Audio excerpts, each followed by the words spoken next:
Bienvenidos a las noticias de hoy para gente despierta. Pues estos son nuestros titulares. Estados Unidos. Bill Gates reaparece en la Casa Blanca con, apoyo total.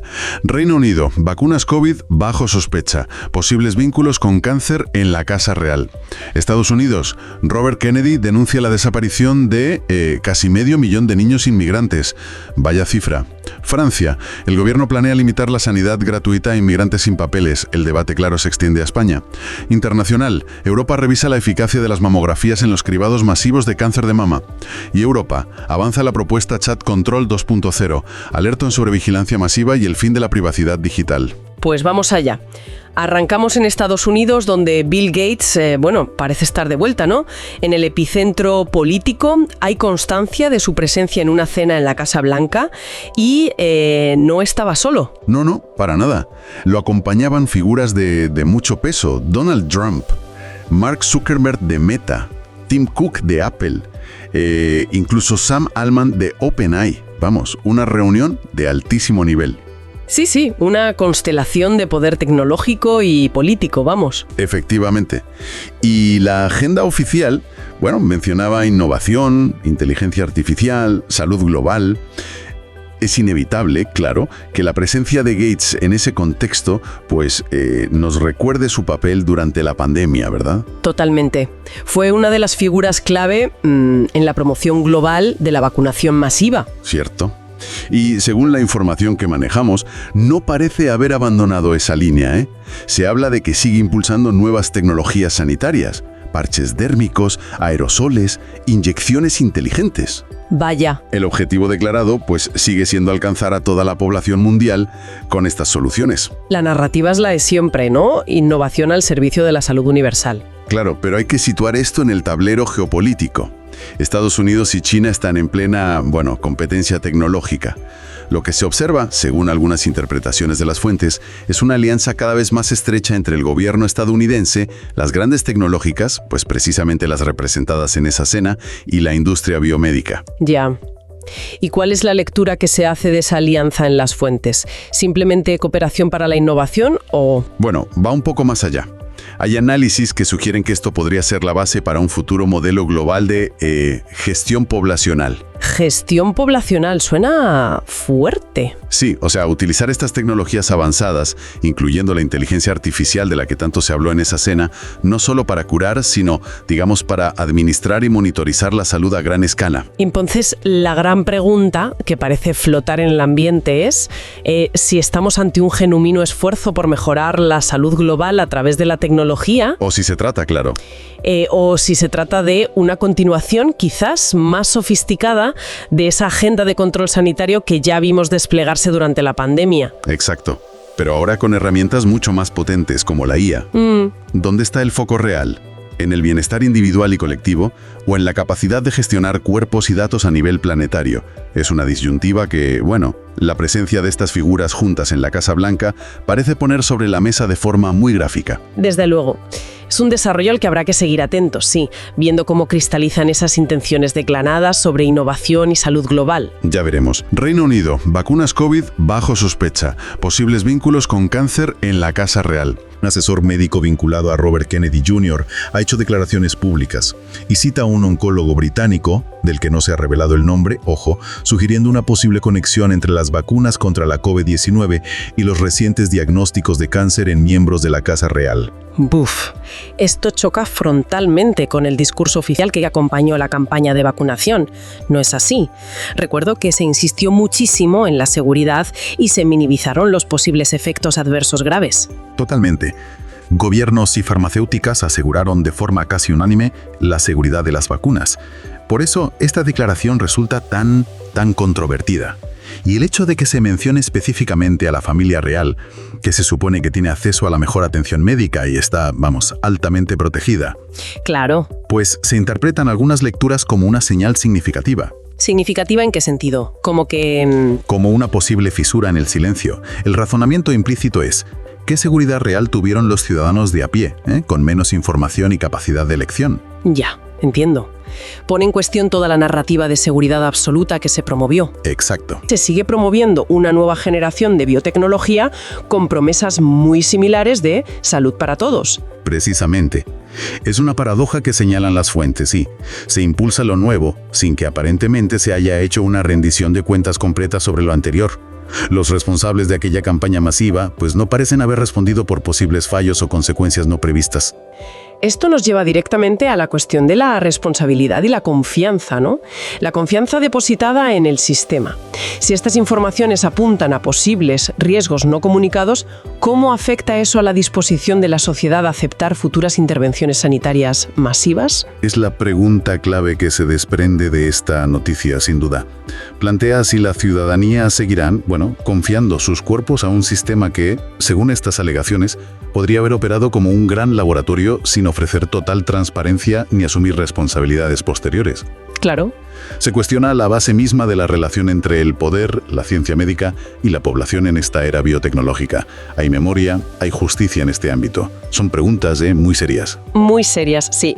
Dejamos el Reino Unido y volvemos en la mirada a Estados Unidos, donde Robert Kennedy Jr., fíjate, la misma figura relacionada con la noticia anterior, ha hecho otra denuncia muy grave.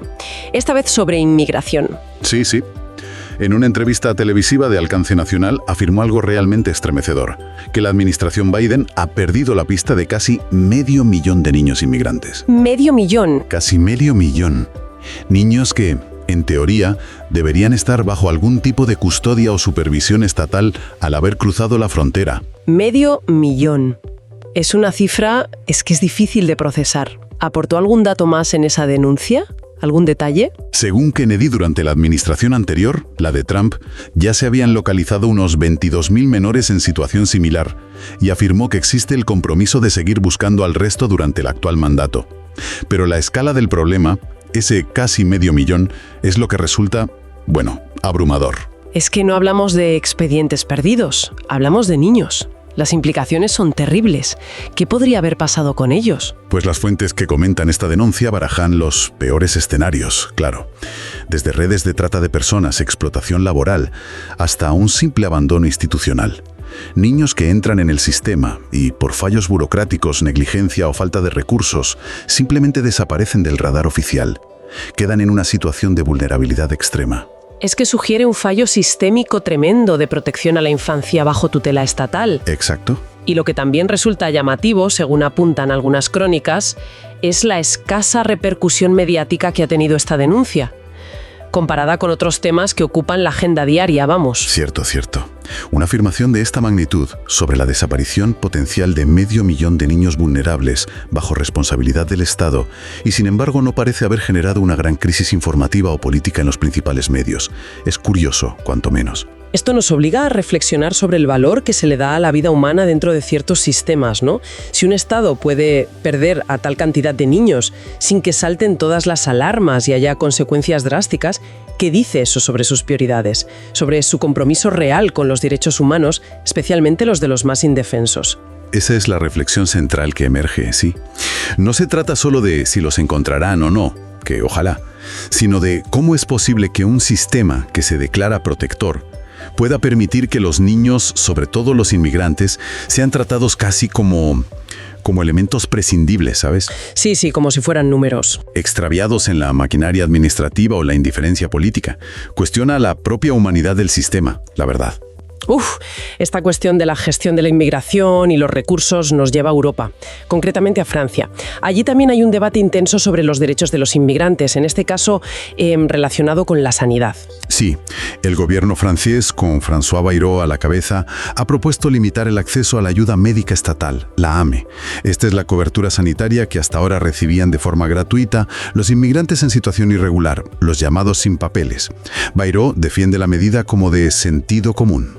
Ya, sentido común, pero imagino que no todo el mundo lo ve así, claro. Sentido común puede significar cosas muy distintas para diferentes personas. Por supuesto, ha generado un conflicto fuerte. Por un lado, organizaciones de derechos humanos y sectores de la izquierda argumentan que la salud es un derecho universal, inherente a la persona, independientemente de su estatus legal. Claro. Negar atención médica por no tener papeles es visto como inhumano, básicamente. ¿Y cuál es el argumento del otro lado? El del sentido común de Bayrou. Pues apela a la preocupación de una parte de la población francesa sobre la sostenibilidad del sistema. Hablan de saturación de los servicios sanitarios, falta de recursos en hospitales y el impacto en las finanzas públicas. Argumentan que los recursos nacionales son finitos y deben priorizarse, o que la gratuidad universal genera un efecto llamada. En fin, los argumentos habituales en estos casos. Es un debate que se da en un contexto complicado para Europa, ¿eh? Flujos migratorios importantes por diversas crisis globales, guerras, pobreza, clima. Y al mismo tiempo, muchos países con economías en recesión y tensiones sociales internas. Exactamente. La sanidad pública, que es un pilar fundamental del estado de bienestar europeo, se convierte así en un terreno de disputa política. Chocan dos visiones, la de la solidaridad sin fronteras y la de la necesidad de preservar los recursos y el sistema propio ante la presión. Y este debate francés tiene su reflejo en España, ¿verdad? Ha habido un caso reciente en Canarias que toca una fibra sensible, creo. Sí, el Tribunal Superior de Justicia de Canarias dictó una sentencia bastante comentada. Fue contra un inmigrante que había afirmado ser menor de edad para acceder a las ayudas específicas para los menores extranjeros no acompañados, los famosos MENAs. Ajá. Tras comprobarse judicialmente que era mayor de edad, se ordenó su expulsión. Aunque sea un caso individual, este tipo de situaciones suelen ser utilizadas para argumentar que hay abusos en el sistema de ayudas, claro. Correcto. Casos así alimentan la percepción pública de que existen fraudes y refuerzan las demandas de controles más estrictos y una gestión migratoria más rigurosa. Entonces, el dilema de fondo parece ser cómo equilibrar la necesaria ayuda humanitaria y el cumplimiento de los derechos humanos con la gestión responsable de unos recursos que, objetivamente no son ilimitados. Ese es el nudo gordiano, sí. La idea de solidaridad universal choca con la realidad de sistemas con capacidad limitada. Si a eso le sumas la posibilidad real de abusos o vacíos legales, pues se genera fácilmente división social y resentimiento, a menudo enfrentando a los más vulnerables de la sociedad de acogida con los recién llegados, que también son vulnerables. Es un terreno muy delicado. Mucho. La gran incógnita es si Europa encontrará una fórmula para gestionar esto de forma justa y sostenible, sin que sus sistemas colapsen ni las tensiones internas se desborden. Ojalá. Ojalá. Cambiamos de tema, pero seguimos en el ámbito de la salud pública europea. Hay un replanteamiento en marcha sobre una práctica muy extendida: los cribados masivos de cáncer de mama mediante mamografía. Así es. Durante décadas, la mamografía periódica ha sido la estrategia estándar en muchos países para la detección precoz del cáncer de mama en mujeres a partir de cierta edad. Millones de mujeres participan en estos programas, es algo muy establecido. ¿Y qué es lo que se está cuestionando ahora? Su utilidad, no tanto su utilidad general, sino su aplicación masiva y estandarizada. Un estudio reciente ha puesto sobre la mesa varias preocupaciones. Primero, que la mamografía tradicional no es igual de eficaz en todas las mujeres. Puede fallar en detectar tumores en mujeres más jóvenes o con mamas densas. Vale. Segundo, la exposición acumulada a la radiación, aunque baja en cada prueba, no es inocua si se repite durante años. Entiendo. Y tercero, y quizás lo más polémico, el riesgo de sobrediagnóstico y sobretratamiento. Sobrediagnóstico. O sea, detectar algo que no era peligroso. Exactamente. Detectar lesiones o tumores de crecimiento muy lento que nunca habrían llegado a suponer una amenaza para la vida de la mujer. Pero una vez detectados, claro, se activan protocolos. Y ya entras en la rueda. Entras en la rueda. Tratamientos que pueden ser agresivos e innecesarios, cirugías, quimio, radioterapia, con todos sus efectos secundarios. Básicamente se interviene sobre algo que quizás no lo requería, curar lo que no estaba enfermo, como dice el informe. ¿Entendido? Entonces, ¿cuál es la alternativa que se propone? ¿Dejar de hacerlas? No tanto dejar de hacerlas, sino pasar de este enfoque de talla única a estrategias de cribado más personalizadas, que se tenga en cuenta la edad de la mujer, sus antecedentes familiares, la densidad de su tejido mamario, otros factores de riesgo individuales. Ajá. Para decidir qué prueba hacer, cuándo y con qué frecuencia. Un enfoque más adaptado a cada persona, más individualizado. Parece un enfoque más lógico, sí. Más humano, quizá. Pero también se critica algo más de fondo, ¿no? El enfoque general del sistema sanitario. Sí, el debate subyacente que señalan algunas fuentes es la desproporción, la enorme desproporción, una vez que potencialmente ya está ahí, y lo poco que se invierte en prevención primaria. O sea, en evitar que aparezca. Justo. Te refieres a factores como estilo de vida, alimentación, exposición a tóxicos, estrés, cuidado emocional incluso. Exacto. Se critica que el sistema está muy volcado en la detección y el tratamiento, que son necesarios, claro, pero descuida la promoción activa de hábitos y entornos que reduzcan la incidencia de la enfermedad en primer lugar. Parece más fácil implementar pruebas masivas y tratar que abordar un cambio social y sanitario profundo hacia la prevención real. Es más complejo esto último. Lo cual nos lleva a una reflexión más amplia. ¿Estamos construyendo sociedades realmente saludables o simplemente sistemas muy eficientes en detectar y gestionar la enfermedad una vez establecida? Esa es la cuestión de fondo que plantean algunos análisis, sí. Nos conformamos como un modelo que trata a toda la población como paciente en potencia, bajo vigilancia constante. ¿O aspiramos a crear condiciones para que la salud sea la norma y la enfermedad la excepción? El debate sobre la mamografía es solo una ventana a esa pregunta mayor sobre qué tipo de salud y qué tipo de sociedad queremos. Muy interesante la reflexión. Llega Encuentro Despierta, el 27 de septiembre en Huelva. Un evento único con grandes referentes como JJ Benítez, Luz Arnau, Chumari Alfaro, Guillermina Lopata y Sixto Paz. Colabora Editorial Planeta, con firma de libros exclusiva. No te quedes fuera. Compra ya tus entradas en mindaliacongresos.com. Un solo día puede cambiarlo todo. Encuentro Despierta, 27 de septiembre. Y para cerrar nuestro análisis de hoy, volvemos a una cuestión europea, pero esta vez relacionada con la tecnología y la privacidad. Hay una propuesta sobre la mesa que está generando muchísima alarma, el llamado Chat Control 2.0. Sí, es un tema crucial para el futuro de la comunicación digital en Europa, la verdad. El Consejo de la Unión Europea tiene previsto votar en octubre este reglamento. Si se aprueba, obligaría a todas las plataformas de mensajería y redes sociales, WhatsApp, Telegram, Instagram, Facebook Messenger, Signal, todas ellas, a implementar sistemas para escanear de forma constante y automática todo lo que los usuarios comparten. ¿Todo? Mensajes, fotos... Todo. Mensajes de texto, fotos, videos, archivos. Escaneo automático de comunicaciones privadas. Suena muy invasivo. ¿Con qué justificación se propone algo así? Bueno, la justificación oficial es la lucha contra el material de abuso sexual infantil online. Un objetivo loable y necesario, sin duda alguna. Nadie discute eso. Pero las críticas son enormes y provienen de muchos frentes. Expertos en ciberseguridad, organizaciones de derechos digitales como el Centro para la Democracia y la Tecnología, empresas como Signal, que basan su servicio en la privacidad, y activistas, claro. ¿Y qué es lo que critican concretamente? ¿Que no sirva para ese fin o...? Critican fundamentalmente que es un ataque directo al derecho fundamental a la privacidad y, muy importante, al cifrado de extremo a extremo. Ajá, el cifrado. Este cifrado es la tecnología que asegura que solo emisor y receptor puedan leer un mensaje. Piensa en ella como un sobresellado, ¿vale? Sí. Pues con Chat Control 2.0 se obligaría a las plataformas a tener una especie de llave maestra o a implementar sistemas que permitan ver el contenido antes de sellar el sobre, por si acaso. Romperían esa garantía de privacidad. Entiendo. ¿Y cuáles serían las consecuencias prácticas de romper ese cifrado o crear esas puertas traseras, como las llaman? Pues los expertos advierten de dos peligros principales.